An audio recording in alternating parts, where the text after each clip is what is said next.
Ассалаумағалейкум, қалың елім қазағым, армысыздар, алталаш алдарыңызда Серікхан Біләшұлы.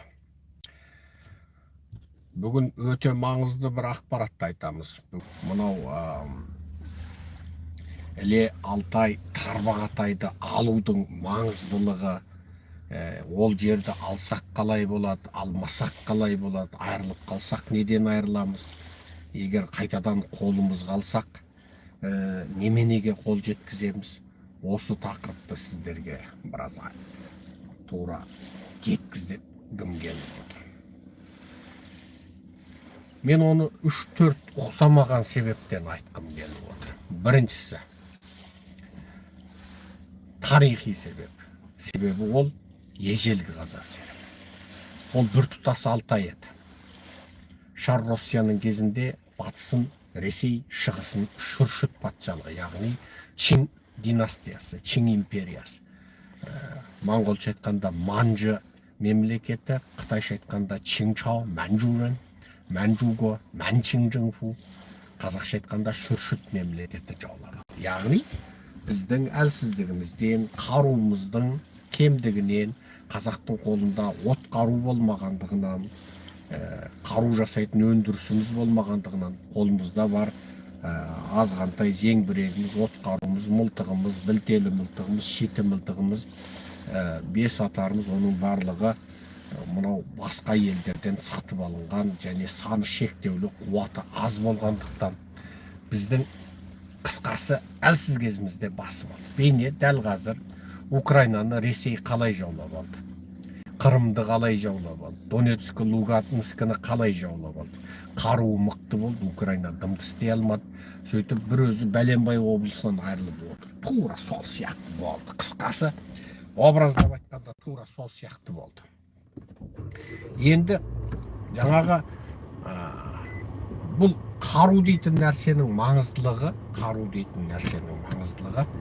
ол сен егер қаруың мықты болса, сен оған құл болмайсың ғой. Гәп сонда тұр. Қаруың нашар болғаннан кейін сен құл болып отырсың. Осыны енді қазірдің өзінде өмірде жұрттың бәрі біліп отырғандықтан біз оны ашаламасақ та жұрт түсінеді деп ойлаймын.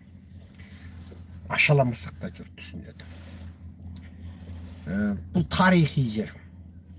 Ата-бабамыздың жері, ежелгі Үйсін патшалығының жері, шығыстағы Найман хандығының, Керей хандығының жері. Анау арғы Шыңғыс заманын айтпайық.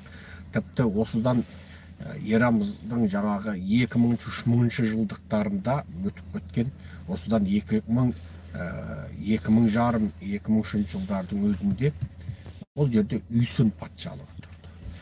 Енді Нығмет Мыңжанидың өзі жазғанда бұл Үйсін сол замандағы тұтас көшпенді, мына қазіргі қазақты құраған халықтардың ортақ атауы болды.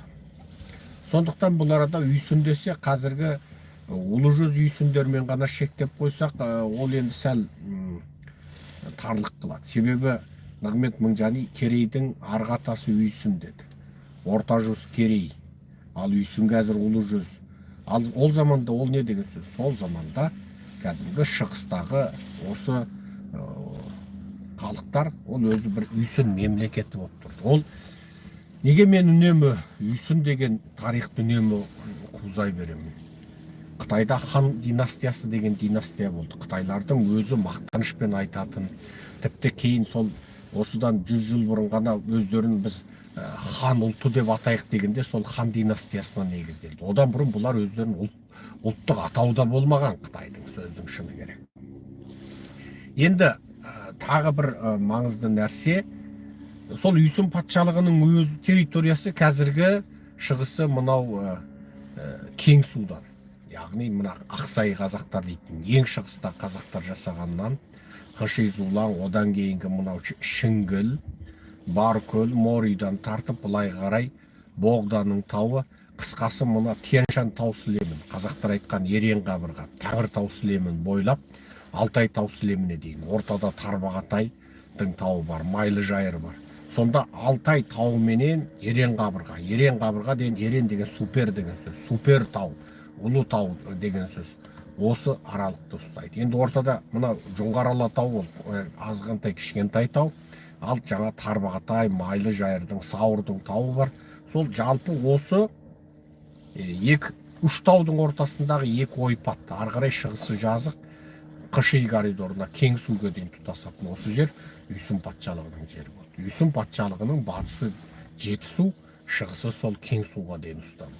Сондықтан ол анау ішкі Қытайда теңіз жағасындағы хан династиясына қызын беріп, сол Үйсіннің арғымақтарын алып, олардан әскери өнерді, ат үстіндегі өнерді игеріп, сөйтіп Үйсіндер мен ғұндардың ортасындағы одақтастықты бұзып, Үйсінді кем дегенде Қытай мен ғұн соғысқанда Үйсін бейтарап тұратын жағдайға жеткізбең, соңында ол Үйсіннің патшасына жаңа ұзатқан Шайжан ханшасы, Қытайдың тілінен аударғанда Шүйжін Кунжу, батысқа ұзатылған қыз деп арнайы оған сондай атақ берген. Ол ең соңында сол Үйсіннің бекзадаларын бірімен бірін қырқыстырып, ең соңында сол бұл мемлекетті ыдыратады. Ол енді басқа тарих. Жалпы бұл Үйсін мемлекеті Қытай тарихында өте көп жазылған. Өте қуатты ел болды. Үйсін мемлекеттілігінен қытайлар қорықты. Қытайдың қорыққандығы соншалық, олар бұл Үйсін мемлекетінің әскери жаулап алуынан қорықты. Олар қысқасы Үйсін мемлекет Қытайды егер ниеттенсе жаулап алады деді. Оған арнайы жаңа тыңшысында жіберді. Ол тыңшысының аты Жаң Чен болды. Жаң Чен Шиші дейтін кітабы болды, Жаң Ченнің батысқа сапары дейтін. Мен ол кітапты ескі Қытай тілінде оқыдым, кейін оны түсіндіргенде оқыдым. Сонда ол Үйсіндерді өте қуатты ел, егер Үйсіндер қысқасы ол көшпенді ел, ол жердегі әрбір еркек дайын әскер дейді ғой қысқасы. Енді жан саны да көп болған осындай қуатты ел. Қысқасы менің айтайын дегенім, бұл ежелгі қазақ жері. Арысын айтсаң анау Үйсін берісі жаңағы Шыңғыс хан заманы, одан берісі күні кешегі 1881-82 жылғы Орыс Шүршіт Іле келісімі, Орыс Шүршіт Тарбағатай келісімі, Орыс Шүршіт Петербор келісімі дейтін келісімдер болғанға дейін аралықта бұл біздің жер болды. Біздің жер. Сондықтан бұл тарихи жер. Бұл бір. Енді екінші маңызы. Қазақ жерін әрлендіріп отырған қазақтың бүкіл осы ата бабамызды өсіріп, көгертіп, көктеп отырған екі үлкен дарияның екеуі шығыстағы, шығыс үшін алғанда. Мына Еділді, Еміл Жайықты, басқасын айтқанда шығыстан келетін екі дария, Ертіс дариясы менен Іле дариясы, Ертіс өзені мен Іле өзені, бұл біздің осы шығыс Түркістанда. Ертіс Алтайдан бастау болады. Аяғы қазақ жерін кесіп өтіп, Өскеменді кесіп өтіп, содан Ресейге барып, солтүстік мұзды мұхитқа құяды. Іле басы біздің Нарынқол кегеннен басталады да қайтадан Қытайға кіріп, одан Іле болып, ағып қайтадан мына Жаркенттің тұсынан, Қорғас шекарасының маңынан Қазақстанға келіп, Қапшағайды суландырып, одан Балқашқа барып құяды. Ертісті де Ілені де Қытай бұрып алып отыр. Қытай Ертісті де Ілені бұрып алып отыр. Сөйтіп өзінің ана Құмдауыт жерін, әсіресе Қарамай дейтін мына астын мұнайын қазып алған жердің сол суын толықтыруға сол нені пайдаланып жатыр, Ертістің суын. Ал Іленің суын енді бұлар ары қарай Такламаканның құмына бастаймыз деп неше түрлі арман қиялдар болды, әзірше іске асырған жоқ. Бірақ осы екі суды алмасақ, түптің түбінде Қазақстанда ел өседі, жан өседі, адам бас өседі, бірақ жер өспейді. Ал біздің жеріміз қазір Орта Азиядағы бірінші мәселе су мәселесі. Ертең мұнай, бензин әңгіме болмайды. Ертең су әңгіме болады, су мәселе болады. Зауыт салсаң да, өндіріс салсаң да, ішер су. Оның үстіне Абылай бабамыздың сөзі бар. Судың басын алмасаң, су менікі демеген дейді. Судың басын алмасаң дегенде, Абылай бабамыздың айтып отырған суы Ертіс пен Іле, басқа анау мынауды айтып отырған жоқ. Ертіс пен Ілені айтып отыр Абылай бабамыз. Себебі Абылай Жоңғарды жеңгеннен кейін артынан анжағынан Шүршіт келеді. Содан Абылай Шүршітпен де ұстасады. Қабанбай бабамыз Жоңғармен ғана соғыспай, Шүршітпен де соғысқан. Сондықтан бұл арада бір маңызды нәрсе. Ертістің басын алу мен Іле дариясының басын алу, Ертіс өзенінің басы мен Іле өзенінің басын алу, ертеңгі біздің ұрпағымыздың, ертеңгі біздің мемлекеттілігіміздің, қазақ дейтін мемлекетіміздің мемлекет болып тұруының негізі болады. Себебі суға талас адамзаттағы ең үлкен таласқа айналады. Суға талас. Осыны қазақ ұмытпауы керек. Оның үстіне бұл өзен. Ертең біз осы екі өзеннен айырылсақ, тұтас қазақтың шығыс таласы, мына жер жаннаты Жетісу, бірақ су алады сөздің ішіне. Құрғайды.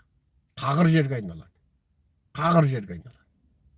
Сондықтан гео тұрғыдан судың басын алуға тиіспіз. Енді үшіншісі. Бұл Іле Алтай Тарбағатай, ол Құдайдың бере салған жер үсті жер асты байлығына тұнып тұрған жер. Алтайдың Көктоғайында уран кені болады. Қытайдың жасаған атом бомбасының уран кені сол Көктоғайдан шығады.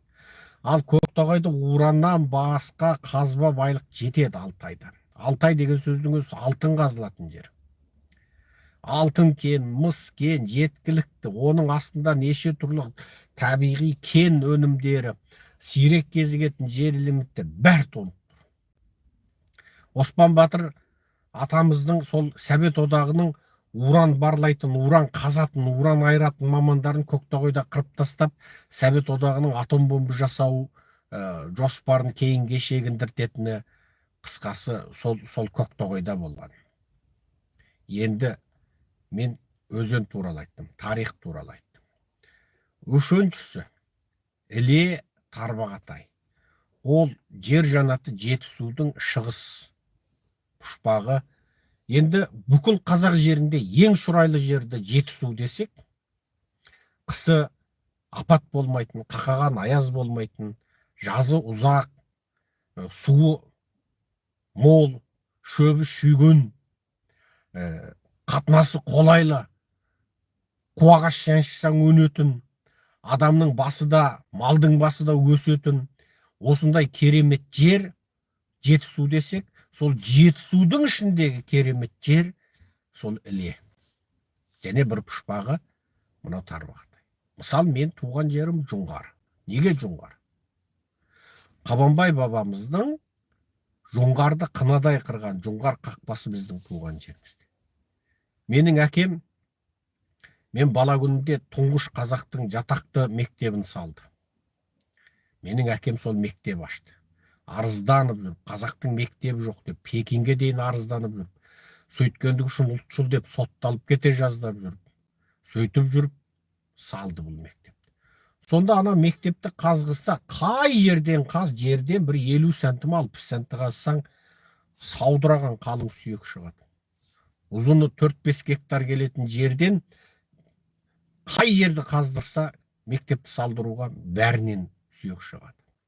Ол сол кезінде атақты аңырақай шайқасы, жаңағы қазақ пен жоңғардың жер бетінен жаңағы өліспей беріспейтін соңғы шайқасының болған жері. Және ол жоңғардың қақпасы, Жоңғар Алатауы мен Еренқабырға тауының түйіскен жері. Енді осы мына Еренқабырға мен мына солтүстіктегі мына жазықтың ортасында одан басқа жол жоқ. Ол тарихта кезінде 1942-43 жылдарда Шығыс Түркістан менен мына буржуаз Қытай өкіметінің соғысы кезінде де бұл жер ең қанды майдан шайқас болды. Тіпті көптеген мынау Алтай, Тарбағатайды алу, енді көп елдер қанды шайқас болды дейді. Оның бәрін жаңа қалпақпен ұрып алғандай алды. Бірақ сонда мына жыңғылды Тақияның, мына Жоңғарияны алу соғысы өте ұзаққа созылды. Себебі ол жерде ол бекініс, басқа жерден кіретін жоқ, кіретін бір ауыз бар, шығатын бір ауыз бар.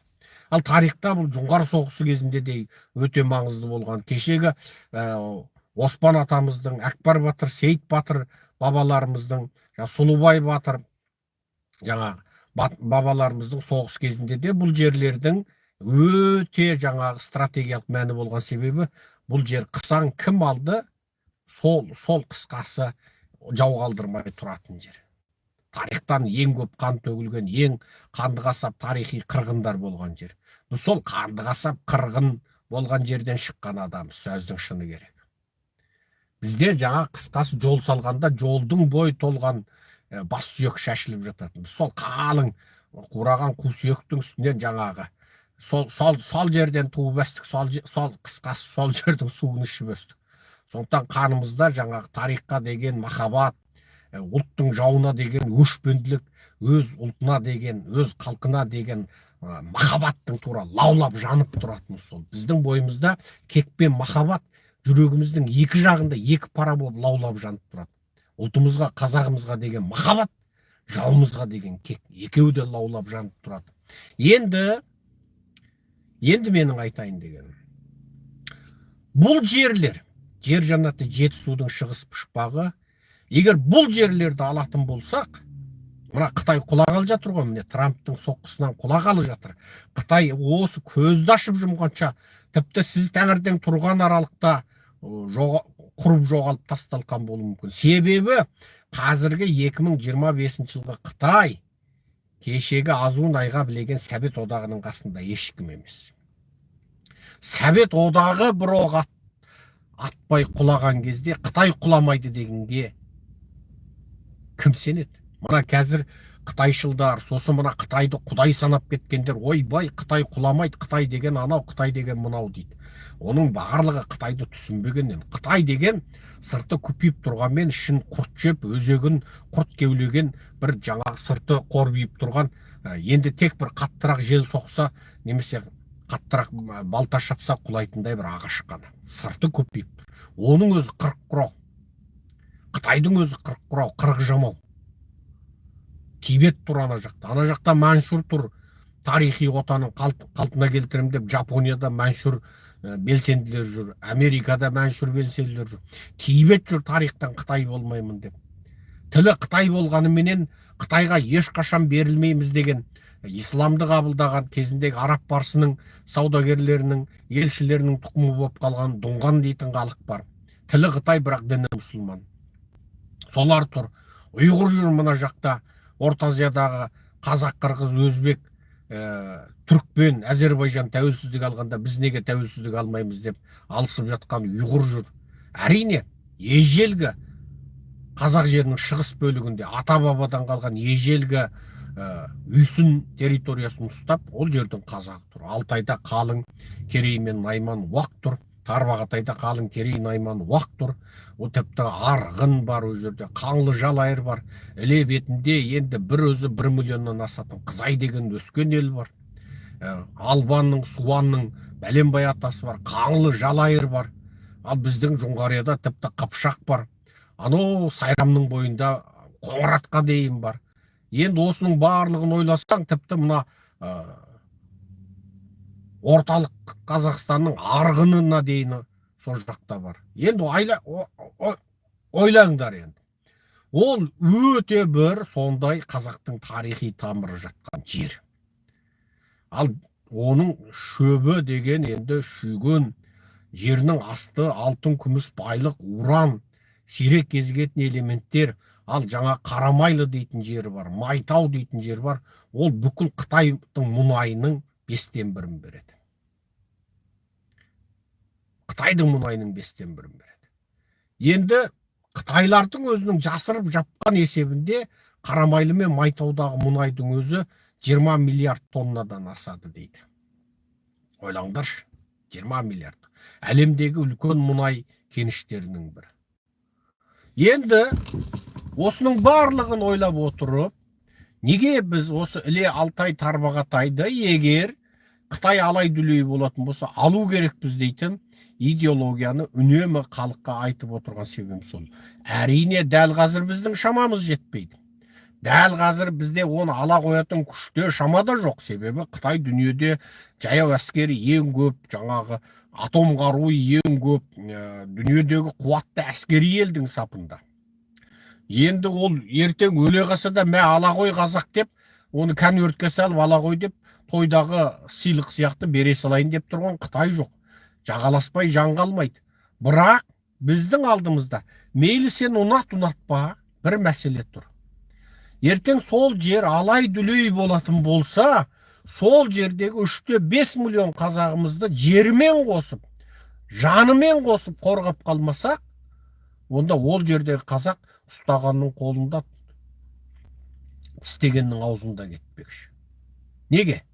Қытай алай дүлей болып, мына мемлекеттік жүйе тасталқан болатын болса, онда ол жерде кәдімгідей қылмыстық топтар, бандиттік қарақшылық топтар, әскери милитаристік топтар, сол жерден жаңа дәмелі мүдделі топтардың әңгімесі көбейеді деген сөз.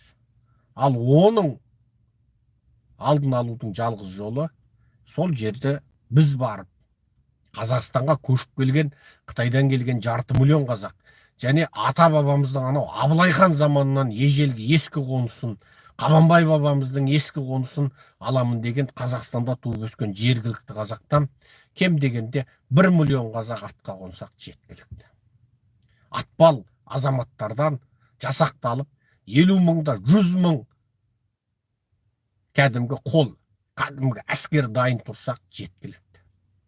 Ол заманда Қытай өзі балапан басына Тұрымтай тұсына кететін болса, мына Алтай беті, Өскемен, Зайсан беті, мына Алашанку, Алатау ауызы, мына Қорғас бекеті, мына Шонжыдан өтетін бекет, мына Тарбағатайдан өтетін Бақты бекеті, Жеменейден өтетін Майқапшағай бекет, оның бәрі аңырап далиып қалады. Сол кезде ол жердегі есі шыққан, онсыз да Қытайдың соңғы 10 жылға таяған езгісін, тепкісін көріп, жаңа абдырап есінен айырылып, үркіп қорқып отырған, әбден рухы мүжіліп, жаншылып кеткен сол жердегі қазаққа ес болатын, құтқаратын біз керекпіз. Ал ол жерде біз нені істейміз? Шығыс Алаш мемлекетін құрамыз. Шығыс Алаш мемлекеті. Шығыс Алаш мемлекетінің туы қалай болады? Қазақтың туы сияқты көк аспанның көк туы болады. Бірақ біз анау бір құстыма жануарды туымызға қоймаймыз. Бізге кәдімгі күн сәулесін шашып тұрған, бірақ күннің орнында шаңырақтың суреті бар, бірақ сәуле шашып тұрған. Ар жағынан күн сияқты, бірақ сонымен ұқсаңқырайтын шаңырақтың белгісі болса, сол жеткілікті. Қазақы шаңырақ. Көшпенді екенбіз. Ежелден жаңа киіз туырлықты ағаш шаңырақты көшпенді екендігіміздің символы болды. Ол шаңырағымыз әрі күн әрі шаңырақ. Сәулесі шашып тұр. Міне. Бізге анау бүркіт оның керегі жоқ. Мемлекетіміздің атын біз Шығыс Алаш Республикасы дейміз. Кешегі Алаш Республикасының шығыс бөлігі. Кешегі Алаш арыстары орыспен алысып, Алаш мемлекеті жойылды ғой соңында, Алаш мемлекетін орыстар басып алды. Ол Алаш автономиясы деген тарихи қиянат, ол Алаш Республикасы болған. Енді біз соның шығыс бөлігін Алаш мемлекеті қыламыз. Ал оның арты не болады? Ол Батыс Алаш Республикасын қосып алумен аяқтайды. Оның арты не болады? Ресей онсыз да қазір көрдің аузында жанталасып жатыр. Украинаға Еуропа көмекті беріп жатыр. Трамптың 30 күнде соғыс тоқтатам дегені саяси кәдімгі жарнама ғана болды. Оның сайлаудағы өзін елге жаңағы мына шығынды азайтамын, соғысты тоқтатамын деген жарнамасы ғана болды. Ал ол деген сөз Ресей осы бет соғыса берсе, ол тек қансырай береді. Ертең Ресейдің де өз ішіндегі татары бар, башқұрты бар, ноғайы бар, яқұт сақасы бар, шешені бар. Оның барлығы тәуелсіздік ұмтылған кезде біз ертең Ресейде қалған Орынборды, Сарытауды, Астарханды алуға тырысу керекпіз. Түменді алуға тырысу керекпіз. Ол өзіміздің тарихи ата бабамыздың жері. Неге? Орынбор Абылай бабамыздың, Абылай хан бабамыздың енді бізге Орынбор деп астана құрған жері. Қазақ хандығының астанасы болған жер. Ол жерді алудың бізге тарихи мәні бар. Сонда үш жерде Ресей басып алған қазақ жері, Қытай басып алған қазақ жері, және қазіргі орысқұл сәбет сасыған сасық коммунист жалдар жаулап халықтан еркіндікті тартып алып отырған қазақ жер. Үшеуін біріккен ұлы Алаш мемлекетін құру жоспары іске асады. Көп адам ойлайды, жеке не деген тәтті қиял деп. Қиялдай алмаған адамның өзі Құдай ұрған адам. Мына дүниедегі алып мемлекеттердің барлығын алдымен осындай бір азаматтар идеясын ортаға қояды. Немесе сол азаматтар сол идеяда күреседі. Немесе сондай азаматтардың ақылман, абыз азаматтардың ақылын, идеясын іске асыру үшін қалған азаматтар күреседі. Сөйтіп мемлекеттер құрылады. Рим мемлекетте солай болды. Шығыс Рим солай болды. Ойламаңыздар, мемлекеттерді құру жаңағы, ол тек сол анандай бір керемет халықтарға тән, бізге тән емес деп. Жоқ. Кешегі ғұн империясын кім құрды? Біз құрдық. Массагеттерді кім құрды? Скиптер кім болды? Біз болдық. Кешегі анау Қытайдың өзі шошып, қызын беріп, ат сатып алып, одақ болайық деген үйсін мемлекетін, үйсін патшалығын кім құрды? Біз құрдық. Шыңғысханды Ақкиізге көтеріп, қан сайлап, ұлы қаған сайлағанда, сол Шыңғысханды Ақкиізге көтерген 12 тайпаның 6-ы қазір қазақтың ең негізгі 6 тайпасы. Әлі аты бар. Кейбір тайпалар бірігіп, басқа тайпалармен бірігіп, тайпалық одақ болып кетті, мысалы. Қыпшақтар. Қыпшағыңыз кім? Орталық Қазақстаннан батыс Қазақстан, шығыс Еуропаға дейін ұстады. Тіпті бүкіл енді былайша айтқан кезде Қыпшақ империясы, сөздің шыны, жаңағы біз айтып отырған Үйсін, Найман хандығы, Керей хандығы, шығыс түрік мемлекеті дегеннің бәрі шығыс жақта қазақтардың тарихта құрған мемлекеттер болса, Қыпшақ деген ол Кодекс Куманикуста жаңағы айтылатын бүкіл Рим империясы санасқан ат үстінде көшпелі ел болды. Ал ол тұтас іргесі мына еділдің етегінен алып шығыс Еуропаға дейін жалғасты.